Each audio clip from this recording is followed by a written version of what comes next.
recém-falecido, quando a gente fazia isso, a primeira coisa que ele fazia era isso aqui, ó. Ficar duro assim.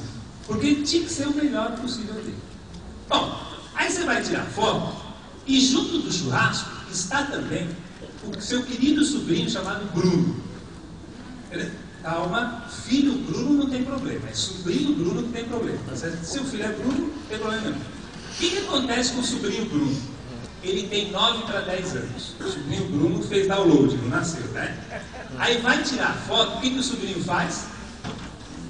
É assim que ele faz? Eu tenho a impressão, tem alguém aqui que é mais da área de saúde, medicina? Eu tenho a impressão que essa nova geração de nativos digitais vai ter um problema de coluna, porque eles importam tudo, né? Vai tirar foto e eles ficam assim, né? Tirou a foto, qual é a primeira coisa que o seu sobrinho Bruno faz? Ele olha, não prestou, deleta. Vai tirar outra foto, né? O que ele faz? Ele muda o lado. Esse é digital. Percebeu por quê? Porque para ele, ou é 0 ou é 1, ele não sabe. Como a vovó não sabe que ela é analógica, o seu sobrinho Bruno não sabe que ela é digital. Mas ele vive essa dimensão que é, se está bom, eu deixo. Se não está, eu boto no Photoshop que melhora bastante. É isso? Porque não é mais ele que vai estar analogicamente representado. É uma outra dimensão que ele está colocando lá. Esta é a grande questão da digitalização da realidade. Percebe que nós, estou dizendo nós para favorecer um pouco a mim, que estou próximo a completar 50 anos, ou como na igreja se dizia, estou próximo a ver Abraão de perto, com 50 anos. Vocês deram risada, a Bíblia está lá, né? Faz 50 anos, vê Abraão de perto, né? Não sei como é que ele vai aparecer daqui a 15 dias quando eu faço 50 anos, mas tudo bem.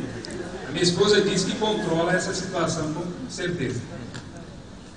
O que acontece? Então, nós aqui, e eu estou acreditando com você, que você também é analógico, nasceu na era digital, nós temos uma preocupação com essa preservação, que é o que a vovó queria. E o Bruno não está nem aí. Quando a gente compra um livro ou ganha um livro, o que a gente faz? Livro a gente amacia, né? A gente toca nele, né? Tem todo aquele ritual, né? Por que a gente faz isso? Porque a gente acha que o conhecimento está ali, preservado. Aquele é o conhecimento. Eu me lembro que tem professores de geografia aqui. Tem gente de geografia aqui? Não posso falar não, né? Eu me lembro, lá faz um bocado de tempo isso, minha querida professora Maria José, de geografia. Ela dando aula, acho que no maior esforço dela, nada contra, mas eu, sempre fui um aluno do fundão, por isso que eu gosto muito dos meus alunos do fundão, né? Estava eu a, digamos assim, fazer alguns detalhes a mais no livro de geografia. No fundo eu pegava as fotos dos geógrafos famosos, botava a barba, pintava o dentinho para ele ficar banguela, né? Só que eu estava tão absorto nesta função, que não percebi Dona Maria José chegando próximo de mim. Porque quando ela via, eu fechava, né? Mas eu estava lá tão entretido, aí ela me viu. Você está destruindo o conhecimento geográfico. São os maiores geógrafos que estão aí nesse livro. Claro, eu quase morri ali, né, moleque? Por que Dona Maria José fez isso comigo? Porque ela acha que aquele conhecimento é sagrado, está lá. É isso que os nossos alunos da era digital fazem? Não. Ctrl+C, Ctrl+V resolve tudo, né? E aliás, vocês sabem que eles já têm uma técnica apurada no Ctrl+C, Ctrl+V, não sei se vocês já viram, né? Eles botam lá no Google, mas não pegam o primeiro nem o segundo. Isso todo mundo vai pegar, inclusive você, professor. Então ele começa do terceiro em diante, né? Pode olhar, aí começa do terceiro em diante. É uma técnica nova que eles estão desenvolvendo, tá? Ou seja, nós temos essa lógica. Eles já são digitais, eles têm uma outra lógica. A questão das tecnologias é que elas também virtualizam a realidade. Essa é a outra dimensão que nós temos. Antigamente a gente achava que o virtual era o não presencial, né? Ah, isso aqui não existe, isso aqui é virtual, né? Eu me lembro de uma reunião lá na minha faculdade, que nós precisávamos decidir uma coisa lá no departamento, estava meio confuso, e aí depois se descobriu que a gente não poderia decidir porque estava faltando uma informação. E essa informação só chegaria a posteriori. Só que a posteriori a gente precisaria fazer uma outra reunião. Aí ninguém queria fazer outra reunião, aí o professor falou, faz daquelas reuniões que não existem, aquelas reuniões virtuais. A gente acha que o virtual não existe, só que não é isso não. O virtual é uma outra forma de você ver a realidade. Né? Eu agora cheguei de avião, ontem, graças a Deus, existe o virtual. Porque aquele cidadão que está pilotando o avião no meio da noite, se ele não foi muito bem treinado, virtualmente falando, não tem como sustentar milhares de toneladas no ar. E ainda achar que nós chegamos bem, sem nenhum problema. Virtualizar a realidade é olhar a realidade em uma outra dimensão, que inclui o digital nela. Por isso, o que nós estamos querendo falar é de tecnologias digitais da comunicação e como elas entram no nosso campo educacional. Tá? Rapidamente, o que são essas tecnologias digitais? Bom, com elas o mundo finalmente se globalizou. Ou seja, você sabe muito mais coisas do outro lado do mundo do que aqui na sua região. O mundo hoje se comporta através de uma outra lógica que é a que nós chamamos de globalização, com todas as suas disputas políticas, econômicas, sociais, tá? As fontes de informação se multiplicam. E aí começa um grande desafio para o professor. Né? O professor não é mais a fonte de informação. Né? A minha mãe tem quase 85 anos de idade, a senhora já bem velhinha, e que fez só até a 3ª série primária, tipo primário, né? Nosso hoje é 4º ano, depende do ciclo, né? Então, portanto, ela não tem quase nenhuma alfabetização formal, né? E eu já fiz até doutorado. Então, eu devo ter a mais de escolarização formal que ela, perto de uns 20 anos, a mais de escolarização formal que ela. E aí, quando eu me encontro e converso com ela, dali a pouco, é aquilo que eu disse para vocês, a gente não deixa de ser professor, né? Eu esqueço de vez em quando que na frente da minha mãe eu não posso ser professor. Aí eu começo a explicar uma coisa para ela, que nem professor, né? Assim, né?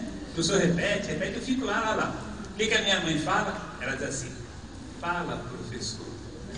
É um tapa na cara, né? É um tapa na cara que ela está me dando. Aí eu esqueço, antes que ela corte a cerveja que ela está lá servindo, né? Então eu já fico quieto. O que é isso? A fonte de informação da minha mãe, que é bem anterior ao analógico, ela acha que está no professor. E por isso ela joga isso na minha cara. Só que isso não existe. A minha mãe não sabe o que é a internet. Tudo que acontece que ela não sabe, ela diz, é do computador. Outro dia desse, meu irmão estava na casa dela e quis ligar o Skype para falar comigo. E a minha mãe toda hora ficava dizendo assim, aonde é que você está? Eu estou em casa. E ela me olhava na frente do computador e dizia, onde é que você está? Veja, percebe que ela não consegue entender que na tela do computador estou falando com ela. Né? Ou seja, fontes de informação não são mais privilégio de professor nenhum. Tá? A outra questão é que nosso mundo se ampliou dos dois lados. Nós conhecemos as galáxias e conhecemos os mistérios do DNA. Tem um amigo físico nuclear que ele disse para mim uma vez num bar, ele disse assim, Sérgio, não se preocupe com essas questões não. Se você quiser, eu ensino para você como você constrói uma bomba atômica em alguns sites aqui da internet. Você só vai ter um problema. Onde é que você vai conseguir comprar urânio enriquecido? Mas o resto está tudo na internet. Olha, a imagem que ele fez, né? Construir uma bomba atômica, o único problema que eu vou ter é conseguir comprar urânio enriquecido. Quem souber, depois a gente conversa, tá? A realidade é muito mais do que aquilo que eu vejo. É onde está o virtual e o digital. O que acontece com a educação? Que é isso que eu vim falar agora. Algumas coisas acontecem. A primeira é o seguinte, há um profundo processo de questionamento. Para que eu tenho que estudar agora? Para que eu quero estudar? Para que eu preciso estudar? Se eu posso construir uma bomba atômica, exceto comprar urânio, com a internet. Conhece aquele famoso caso, um processo, está no Supremo Tribunal, eu acho que ainda não teve decisão final, de um casal, se eu não me lembro, da cidade de Goiânia, não é mais, que entrou no Supremo Tribunal pelo direito de educar o seu filho sem levá-lo à escola. A nossa lei obriga ele, em idade escolar, vai ser matriculado no sistema de ensino. Se você não matricular o seu filho, você é passível de ser condenado. Esse casal entrou lá. E o que ele disse? Eu aqui na casa ofereço a ele toda a condição de acesso à informação, de contato com as pessoas. Portanto, eu não preciso da escola. Não preciso da escola. Ou seja, a lógica do para que então eu vou ensinar? Ora, disso vem. O que é então a educação? É formar, é informar, é instrumentalizar, é conscientizar? O que é isso que nós estamos fazendo? Se as nossas bases começaram a ficar bastante balançadas. E o pior de tudo, e eu, professor, eu sou o quê? Professor, facilitador, mediador, sintetizador. O que eu sou? Né? Nós passamos a ter um problema de identidade, que ele ainda está sustentado, esse problema, em parte, pela forte herança da nossa sociedade de achar que o professor é uma função importante na sociedade. Aliás, cuidado, porque nem sempre foi assim. Na história da educação no Brasil, nem sempre estudar foi o principal para a nossa sociedade. Basta vocês verem os filhos dos senhores na época colonial que não estudavam. Os grandes senhores, eles mal sabiam ler e, quando muito, sabiam assinar um papel, tá? Bem, temos que, então, ver como sair dessa situação. Eu vou só momentaneamente deixar a educação de lado para ver o que está entrando de tecnologia na educação, tá? A primeira questão é que nós temos uma enormidade de equipamentos. Não tem data-show, tem lousa, tem laptop, tem celular, né? Tem MPs da vida, tem iPads e coisas que tais. Ou seja, nós passamos a incorporar um instrumental muito significativo. Muito significativo. Algumas pesquisas já começam a dizer para nós que isso é até bem conhecido, né? Que nós temos uma subutilização dos equipamentos. Subutilização dos equipamentos.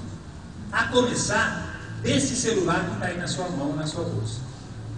Eu posso falar, não estou fazendo propaganda de ninguém, porque isso foi público. A empresa Nokia, é uma das maiores produtoras de equipamentos celulares, ela uma vez fez uma pesquisa com os usuários Nokia. Ela queria saber o que os usuários Nokia usam e gostam de usar em aparelhos Nokia. Uma das grandes conclusões, somente 12% das funções são para falar ao telefone. 12%. Então tem outros 80 e tantos aí que são utilizados para outras coisas. O que isso quer dizer? Que os equipamentos estão diversificando as suas funcionalidades de modo a que você tenha uma gama de opções distribuídas na sua mão. Mas o que isso tem a ver com o professor? Aí eu vou contar outra pesquisa, essa eu participei. Eu fiz lá em Recife, com professores formadores. Vocês têm alguém aqui que é professor de ensino superior? Então é com você essa conversa. Fizemos uma pesquisa lá, eu e 2 orientandos meus. Tem 2 anos essa pesquisa, talvez tenha alguma diferença já em termos de número. E nós perguntávamos aos professores formadores, portanto, professores de licenciatura, tanto pedagogia como as chamadas licenciaturas diversas. Perguntávamos a ele, professor, o senhor acha importante que no período de formação de um futuro professor ele tenha acesso e trabalho com tecnologias? 80% sim, sem nenhuma contestação. 80%. Nesta mesma pesquisa nós perguntamos, professor, o senhor usa que tecnologias para suas práticas como formador? 9% usavam alguma tecnologia. Tem algum problema, não tem? Se eles acham que 80% é bom, então por que só 9% usa? Tem um probleminha aí, né? Ou seja, nós estamos vivendo do discurso e não de uma determinada prática. Não dá para superar essa defasagem de 70%. Não dá para superar isso. Nesta mesma pesquisa, aí era uma partezinha dela, nós focamos o Centro de Educação do Trabalho. E fomos pesquisar quem acessava as tecnologias disponíveis lá. São as tecnologias básicas, a rede, computadores, data show, todos esse negócio. A maior solicitação vinha dos alunos e não dos professores. Bom, tem um problema aí. O que a gente faz? A gente acha bom e não disponibiliza ao aluno? Né? Teve uma época que eu fui diretor do centro